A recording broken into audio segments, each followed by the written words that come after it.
Hello, welcome to Lesson 9, Exercise 1. Here we have a short little program to demonstrate how we use the continue statement in Java we've been discussing. So let's write a program that uses a for loop with a continue statement to print out all the even numbers between 1 and 100. So the entire program is listed right here. Let's just go through it. We're going to declare an integer I that will be used in our for loop, and we'll go from 1 to 100, incrementing each time by 1 through the loop. Now here's where the magic happens. This guy right here we've discussed in the lesson part of this. It's one of the operators. Basically, if you take a number and you divide it by 2, what the percent does has nothing to do with percentages. Is it basically returns the remainder. So if I is 50 and you divide it by 2, this percent guy here is going to return only the remainder. So if the remainder is not 0, if you're dividing something by 2 and the remainder, if it's an even number, the remainder will be 0 all the time. In other words, if it's not an even number, then you're going to get a remainder that's not 0.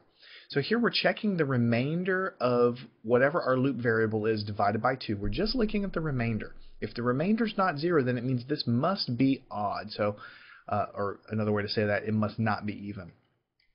So when the remainder of this division is not equal to 0, then this must not be an even number. In that case, we use the continue statement to jump right back to the beginning of the loop again. Basically, we're bypassing this print statement.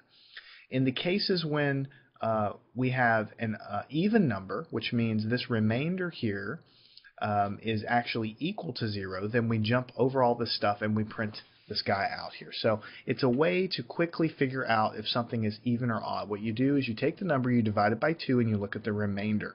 If the remainder is 0, that means it was an even division and the thing was an even number to begin with. And so in that case, we print the number out. But if the remainder is anything other than 0, this if statement triggers and the continue triggers, which jumps back to the beginning of the for loop, which bypasses the print statement.